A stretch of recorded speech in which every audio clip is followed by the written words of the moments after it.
Welcome back to the 100th episode of Hollywood North Radio, where the celebrities come to play. I am your host, Big Sleeps.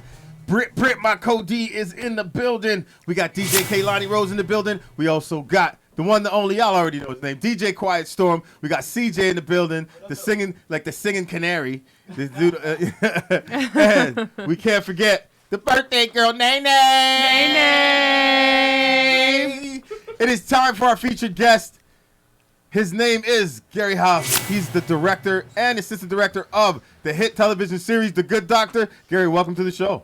Hey, Thanks Gary. for having me. Yeah. Right on. Nice to meet you. Nice to meet you guys. I've been trying to get you here for a long time. You have. Because the thing, I know how talented you are, see?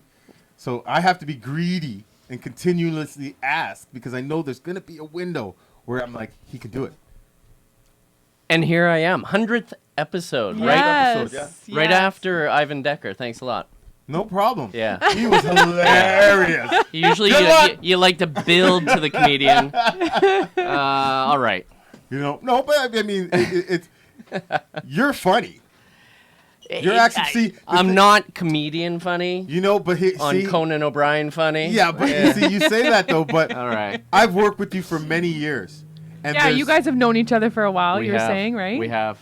And Ben was mentioning, he was just like, oh, I love working when Gary's on, you know, and nothing to anybody else, but it was just like things just run smooth. Yeah, they just run very smooth. And the thing is you can see a moment that's going to be about to be tense. You'll make a joke and you'll be like, okay, so this is what needs to happen. Yeah. I appreciate that. I don't know, just diffuse the situation, right? 100%. I mean, but most people don't. Yeah. That's your job, right? It's 100%. like we're making TV movies. It's like the land of make-believe. Exactly. It's not like rocket science.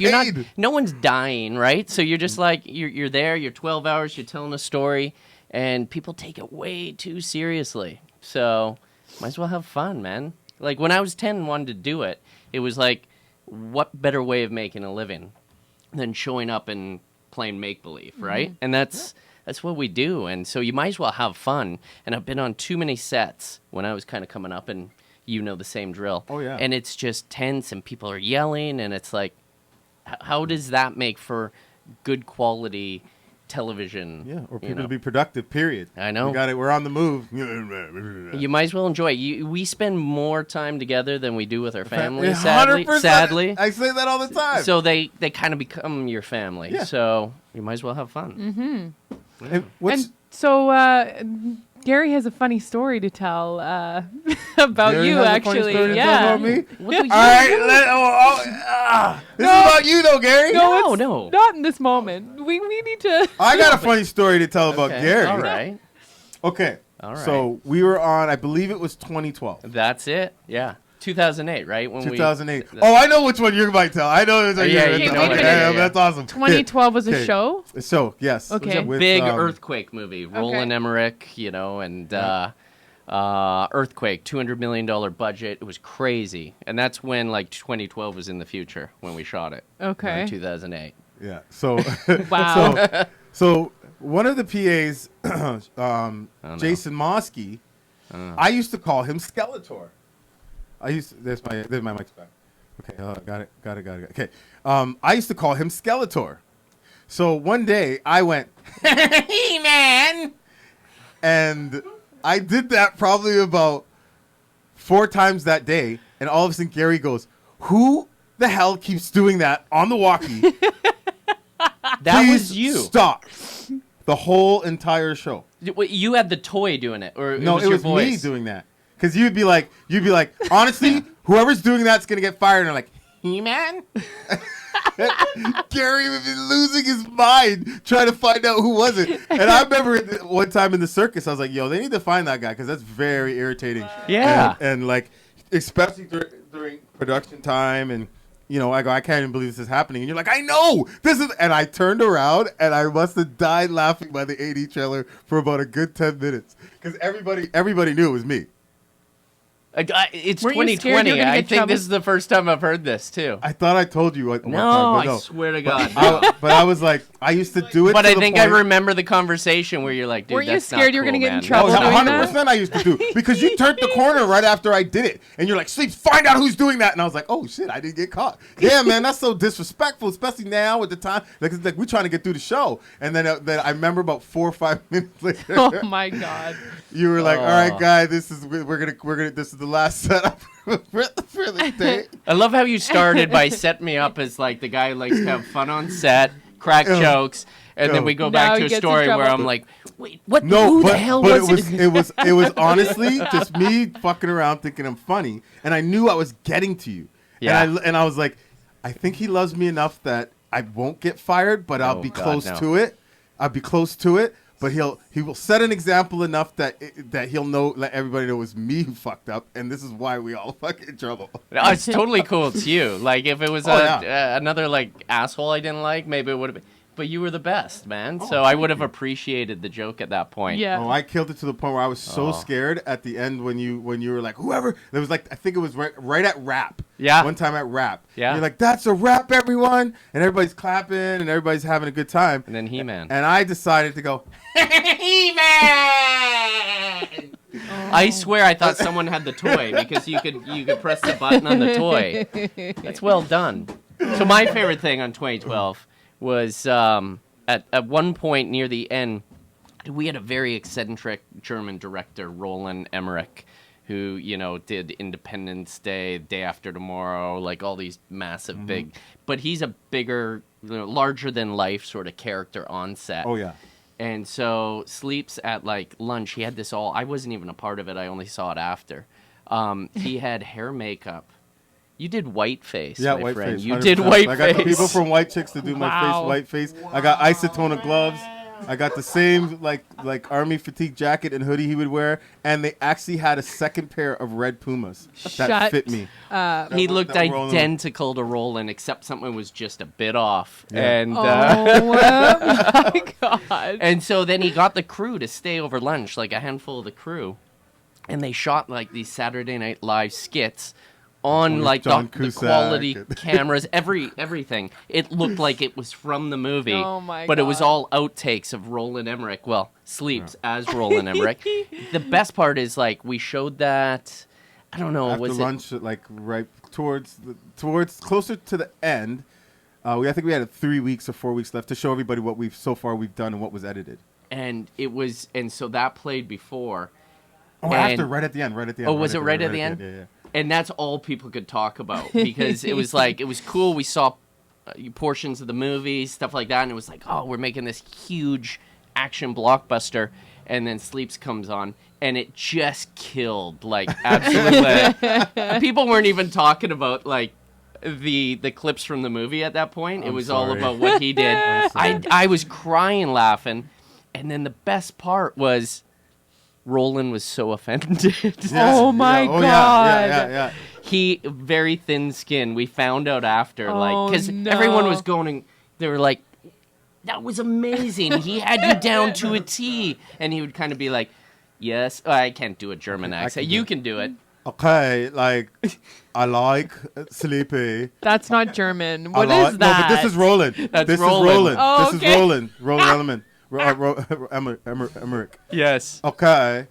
He go. Okay, John. It's like everything's gonna go boom. Okay. So I need you to react to the boom when it goes boom, and I'm gonna do it on the microphone. Okay. And Roland had a walkie with him at all times. So this is Sleepy other nonsense on 2012. So Roland always had a walkie, and I knew that certain points people would turn their walkies off and so on and so forth. So I'd watch Roland and go, okay, we're going over there. We're looking this way. Okay, everybody we're moving, and we're going to do that now, and then first we're going to block. Okay? Very, very, very, very big personality. Mm-hmm. Huge, yeah. And then I would wait to watch Roland turn off his walkie, and I'm like, and I would go to on channel 1, and I go, okay, guys, like you guys need to help locations. Somebody grab a my heater, God. grab something. to help locations get things over there. We need to move fast, guys, really fast. Anyone on Channel 1's hearing this as you're seeing Roland point, it was like bad like NFL lip reading before that became a thing. Yeah, so I would wait for him to start doing all this shit, but no one, all they would see is Roland doing it, and they'd be like, okay, Roland said it, we gotta go. Oh. So I did that for the entire show. And people were helping out and be like, hey, and I'd be like, guys, thank you so much. Oh, don't thank us. Thank Roland. Because I'd go on Channel 3, Channel 4. So I'd Grips Electrics, and everybody on Channel 1, hair and makeup would set their stuff up, and they'd walk back over and grab some garbage cans and butt bins. It was crazy. And he was like mad about it. No, he didn't even know about that. Oh, okay. He was like, finally, when I think Sleep saw that this was killing it, he decided, okay, I'm going to take this, a step further, and I'm going to make a full skit out of it. We're going to record it. We're going to get everyone there. We're going to get the actors in.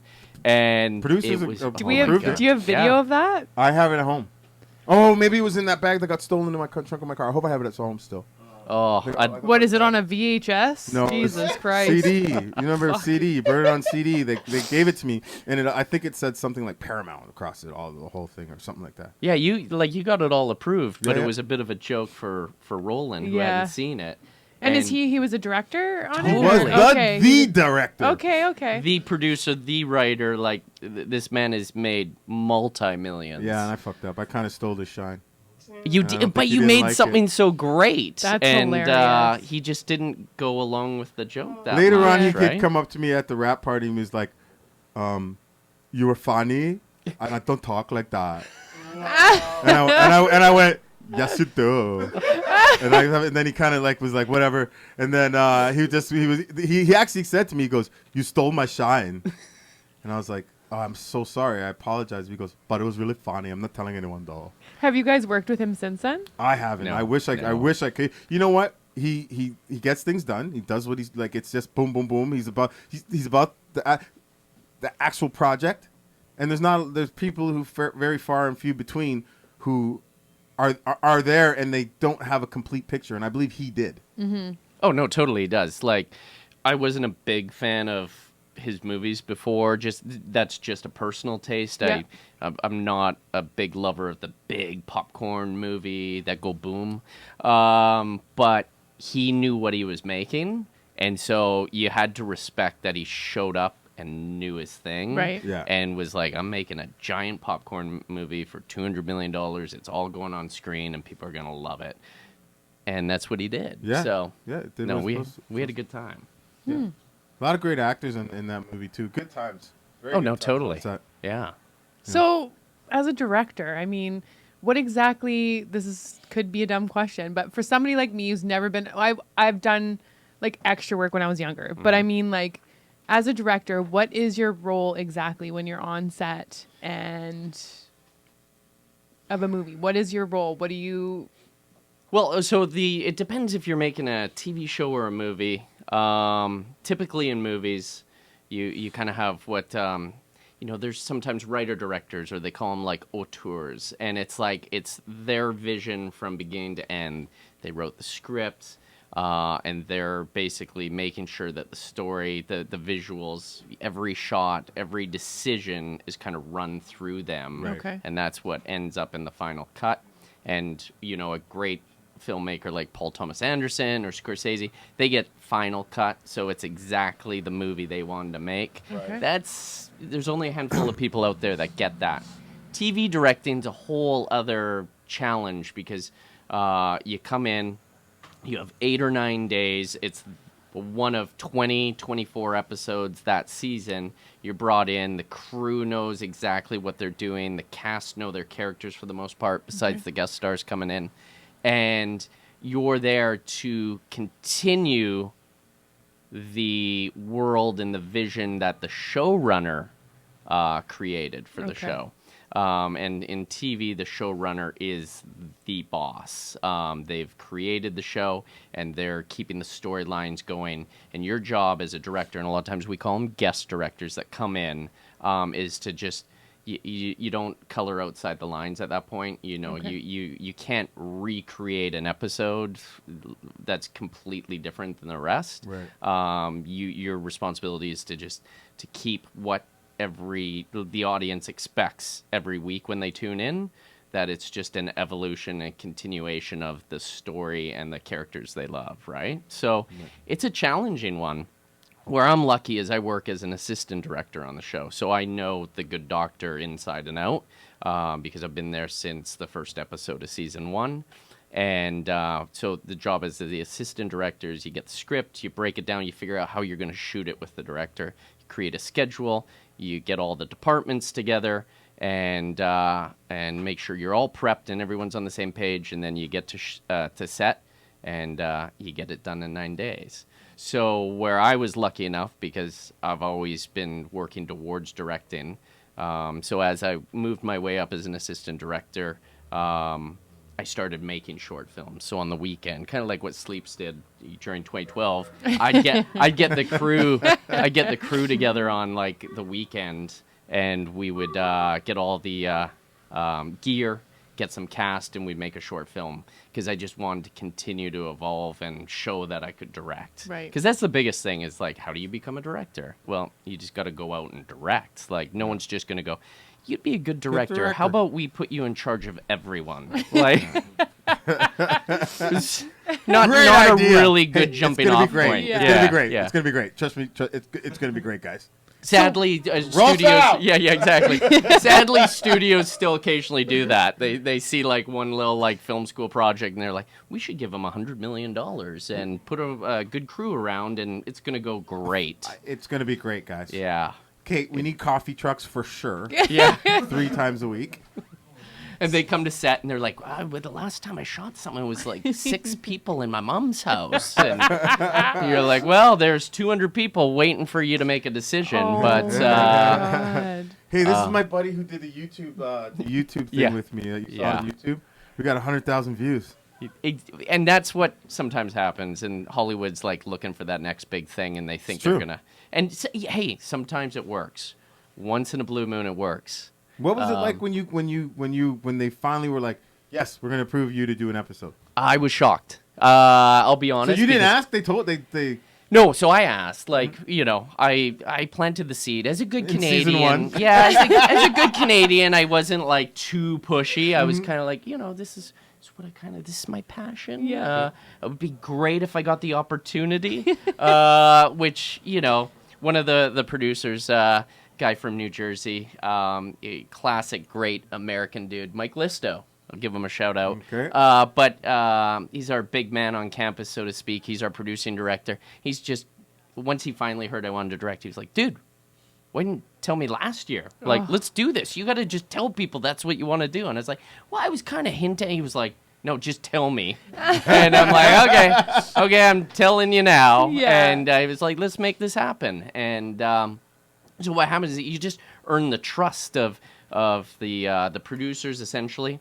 Obviously, the actors, you know, hopefully are on board, and they were. And so David Shore, the showrunner, Aaron Gunn, the producer, Sean Williams, and Mike Listo were all the producers that were like, yeah, I think you can do this. They had seen I'd done short films up to that point, and I'd done some second unit shooting for The Good Doctor and hadn't shit the bed. So great thing. Yes. Great thing not to do. Yeah, exactly. So they're like, okay, well, let's give you an episode. And it looks like I didn't shit the bed again. So it seems everyone's happy. I was going to ask, just aired. How many episodes have you done? And I did the one. It just aired January 13th. So you got another one coming up? That's the hope for season 4. I think they'll have to. They'll have to. There you go. They'll have to. You'll just have to push it next time, Ken. I'm going to start Ivan, we're going to start a petition. There you go. We're going to get a million people marching for you. No, I mean, again, I was talking to some people just even yesterday, and they're like, oh yeah, no, next season for sure. You got to be a shoo-in. And fingers crossed, anything can happen. Yeah. Director's a very political position, and there's only so many slots and roles to give. So my problem is, Gary, sorry to cut you off, is that I feel like women are taking all of our jobs now. No, I'm joking. I'm out of this. Women directors fucking are taking interview. all of All our right, jobs this now. just went I'm south. Totally joking. I'm totally joking. I did want to ask the question. Are Yeah. there a lot of women directors? No, but that's the thing that's changing right now. Okay. In a good way. Yes. Which, for me being it's now oddly like I'm a white male, which is let's be honest, it's a great place to be in your life. Privilege. No, I'm joking. I mean, you don't know anything else, right? Well, so it's like you're born into what Yeah. you. You're one of the first people that's actually ever just said it, and I appreciate that. Why does my mic keep cracking? I say it every day. Stop touching it, Mimi. No. Well, there we go. So that's the deal. It's like it is what it is, and finally, the studios, networks, and just the world in general are going. We should probably give more opportunity to female and diverse, ethnicity. Yep. And so now there's actual a real push from the Directors Guild of America and all the networks and studios that they actually put out the statistics now of the hiring. That's crazy. And so there's a real push, and when you're deciding who's directing, they do want to try and make it as equal as possible, because for the longest time it was a white man's game, and so that's just the way Hollywood was. Mm-hmm. It's changing because it should. I mean, we're in the 21st century, and there's stories, and people have stories, and people have stories to draw from, right? And from their background and different unique voices, and that should be out in the world. So that's part of what, when I go in for a job now, is now I'm sort of competing against a group of more established white males that have been doing it for 40 years that aren't retired yet, right. Because they should also, there's another side where they're hiring diverse and female directors, which again it's been too long to get to that point, and now they're doing it. And soon, hopefully, you just hire whoever's the best, and it shouldn't be an issue. Yeah, but a pendulum has to swing to adjust and make that happen, and it's good. It's a good thing. It's like women that do movies and have the same role as the other guy or the other person that's a male in the movie, but they don't make the same amount or whatever, right? And again, that's still something that's an issue, right? Because who is it? Jennifer Lawrence talks about that a lot. How she doesn't want to do movies because she did a movie with who was it? Chris Pratt. No. Oh. There was someone, but eventually when she got a movie with Chris Pratt, I think that's when it came out. Right. She was like, "Why I'm doing the exact same thing as you. Why don't I get the same pay as you?" And now I think she does because she spoke out. Yeah. Because she just made a stink about it. Just like you getting your role, you spoke out. No, but sometimes you have to say things. You do. You can't just sit there and just be like, well, hopefully it happens. Yeah. It's like, you have to put yourself out there. You have to be a voice, and you're going to rock the boat, but usually rocking the boat's a pretty good thing. Yeah. They're talking about you. Yeah, exactly. What's your favorite part about directing? The collaboration, because that's another thing. It's like people outside of the film world will just they kind of look and they hear filmmaker or director, and they're like, oh, that's such this magical sort of position, and it's I'll take it right away. It's not. You're just one of, you are at the head of this collaboration, but it truly is. Like most art forms, a novelist doesn't sit there with 150 other people figuring out how they're going to write the book. Right. Rarely does a painter or an artist sit there with, and I'm generalizing here because there are, collaborations in art, obviously. But they're typically, putting paint to the canvas in an isolated, and it's them just, and just purely their creativity coming out. Filmmaking, you can't do it by yourself. 100 people. Minimum. you need a ton of people. Yeah. You need if you're not a writer, you're needing the story as a director, because not all directors write. They should know good story, so you should be able to go, that's crap, that's really good, and or you get a script and how do you improve upon it, right? Right. But then you need the actors to bring it to life. So Very few directors act. So what if you're directing and one of the actors is totally out of it that day? Like, what do you do? Does that happen? Yeah, it can totally, Yep. and it's a tough situation because, and it's also just a weird to put, this creative situation, but then there's a clock running too that you have to be aware of. Yeah. So then you're making decisions also based on this clock that's expiring and how many scenes you need to shoot that day, and so. You got to figure it out on the fly. You have to be. Is there ever a time where it's like it's not going to work that day? Rarely. I mean, it has to be like a big budget movie with a director that no one's going to say no to, where they're just like, yeah, we're not doing this today. Yeah. And then you're like, oh, okay, so when do you think we're picking it up? We'll figure it out. Yeah. That happens on big movies with big name directors. In TV, you really don't get that option. Mm-hmm. You just got to figure it out. And I find like being a director in television, you have to be like so politically savvy and also a little bit of a master manipulator, so that if you're not quite getting what you want, it's how do you steer it in the direction that person who might be working against you ends up sort of doing the thing you wanted, but it was their idea. Right. So that's an art in itself, I think. And it's a lot of psychology, I think, along with just for sure practical knowledge. For sure. So, for sure. But luckily on Good Doctor, we don't really have those issues because, you've seen it. Our cast is like top notch from number 1 through number 10. And no one comes in and just gives you a tough time. Mm-hmm. They just come in with, great ideas. They're prepared. And like I said to the producers after I directed, what I loved so much about the cast, and I see it every day as an assistant director too, but they actually want to be directed. Like they're actors that they value that input from a director instead of being like, hey, you don't know what you're talking about. So, because there's that old saying. Well, if he doesn't say anything, then if it ain't broke, don't fix it. Yeah. Right? But so good. So, what were you doing before directing? Like, what? You've been in the game for a long time. Yeah. So I'm a Vancouver boy, born and raised. Okay. There's only a few of us, and so Did you grow up in Ladner, like Mr. Decker, or what? So close, North Delta. There you go. Hello. Are you a Seaquam girl? Yeah. ND.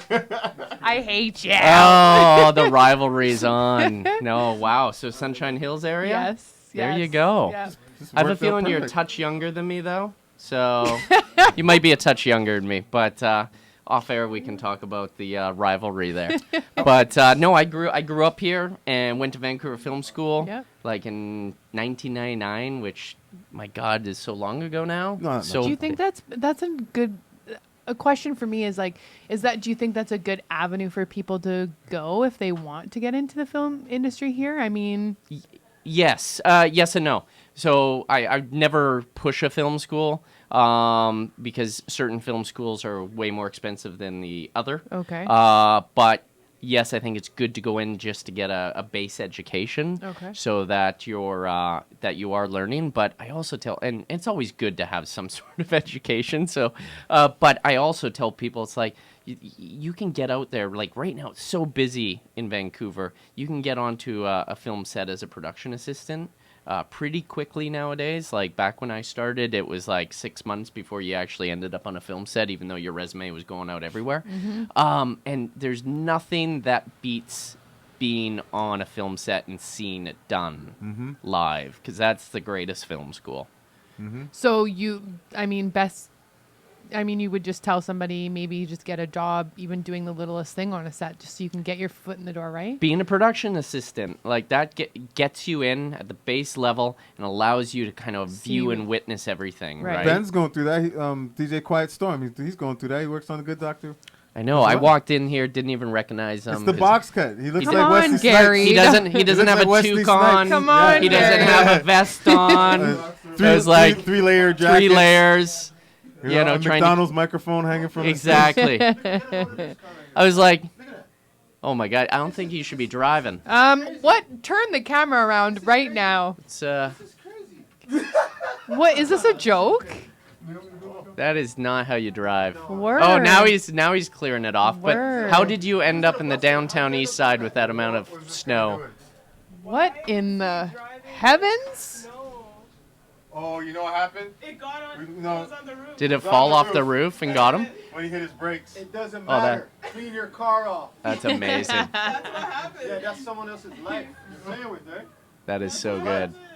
This is the best view Oh, for a radio every show. week. Oh, good. People who come lick the window. Oh, You know it's what? amazing. We haven't had much action today, Gary, but sometimes it's It's a lot. I was gonna It's say lost. some of the stuff you would see. It's amazing. There's a guy that he loves me. He comes and licks the window every Saturday for me. Oh, I that is know. so sweet and nice creepy. Guy. So no, and I love this place too, Save on Meats. Like I'm Yeah. just in there having some breakfast, Yeah. and they're giving sandwiches out to Yeah. people that come in, and Yeah. I'm like, that is so cool. So you So- can buy coupon. You can buy these tokens. Yeah. For $3.50, and so then they'll put on a list. This is how much they have, but they're big advocates for the community to make sure that the homeless people get food, It's awesome. soup and sandwich or whatever. Well, you got got to do it. It's such a vibrant neighborhood, but that does need help. Right. And so no, it's great. I wanted to ask you to if you could let us know where to find your short films. Cool. Let's talk about some of your short films Okay. and where people can find you on Instagram, websites, so on and so forth. This is Gary House, everybody. All right.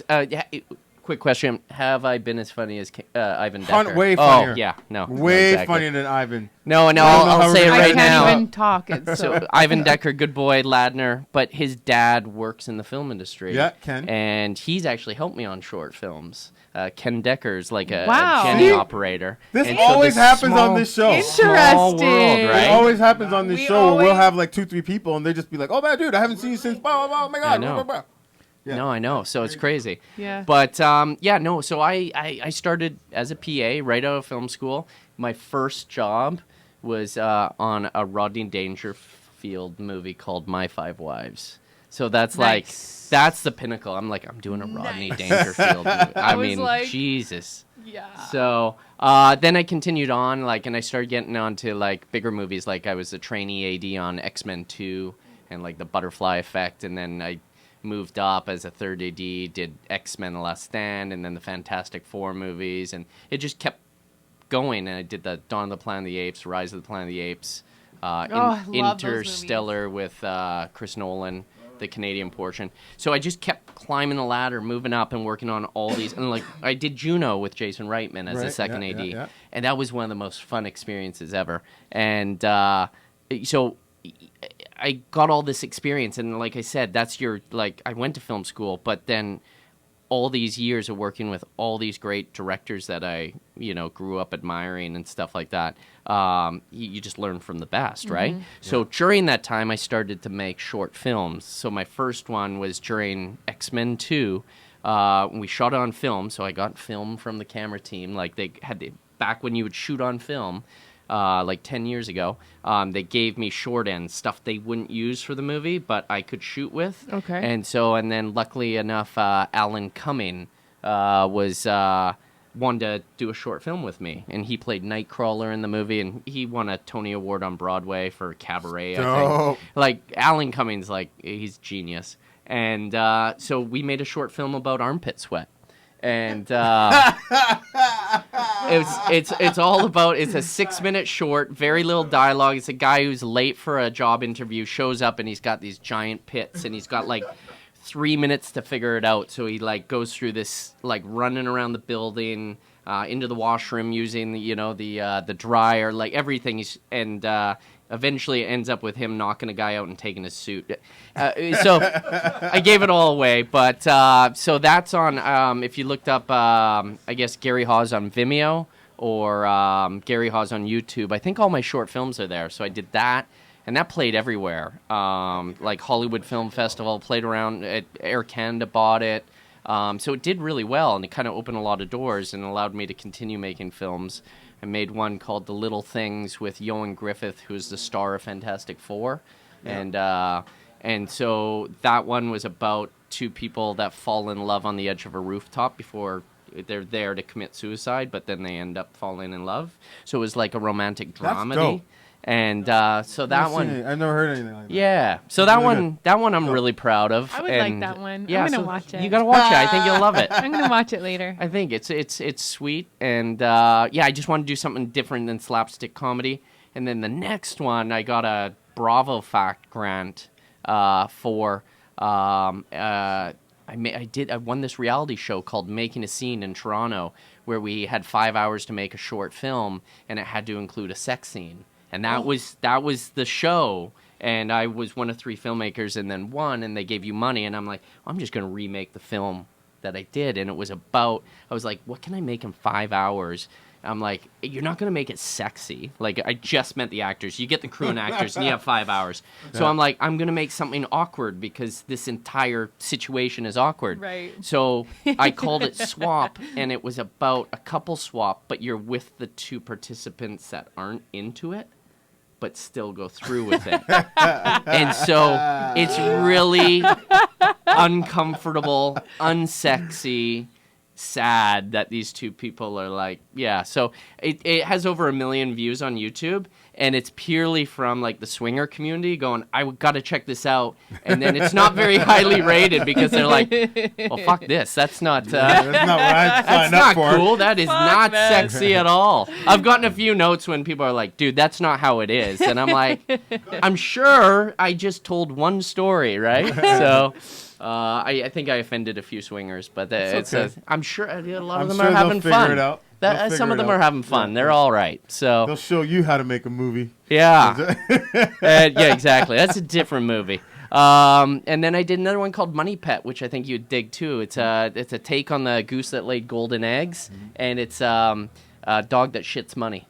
Oh my God. Yeah. Okay. So that's one to leave you with. That everyone's scrambling to Vimeo now, going, the dog poops money. I got to see this. So Gary, many good laughs today, man. Thank you so much. Thank you so much for man. coming. Totally appreciate Pleasure, it. Thank bud. you for coming through. Yeah. We always say you got keys to the building now. Anything you need, anything you're doing, any shorts, anything you want to come by and say hello for or us to promote, please let us know. This is Gary Hawes, everybody, assistant director of currently The Good Doctor. Yeah. Very much. Congratulations Thanks for on all having your me, success, guys. man, and thank you Thank for you. coming through. Awesome. Thank you for Amazing having me. talent, everybody. Cheers. Cheers. Gary Hawes, Hollywood North Radio. We've come close to the end of our show. Well, we come to the end of our show, to be honest. I just want to know, is Nay around? Is Nay out there? Can we just sing? We're going to sing happy birthday? Yeah. Hey, Nay. It's come to the point where we're ending the show, and we wanted to say that we love you. We love you. And We appreciate you. You're such an amazing person, and it's your birthday, and we wish you all the best. So we're gonna do it like this. We're gonna do it like CJ's this. gonna sing it because gonna he's sing the a singer. little bit You're gonna Yeah. sing the whole thing. I'm not going to ruin this. Gary, I you gotta get. just met you, but I love you. But I'm just going to We're do... gonna give Nay like 2 seconds. Happy birthday to you. Happy birthday to you. Okay, everybody join in. Happy Birthday, dear Nay Nay. Nay, nay, nay, nay, nay, nay, nay. Birthday to you. I just full Milli Vanilli. If you notice, I didn't say anything. Full lip sync. Oh, Gary, you gotta come back. Awesome.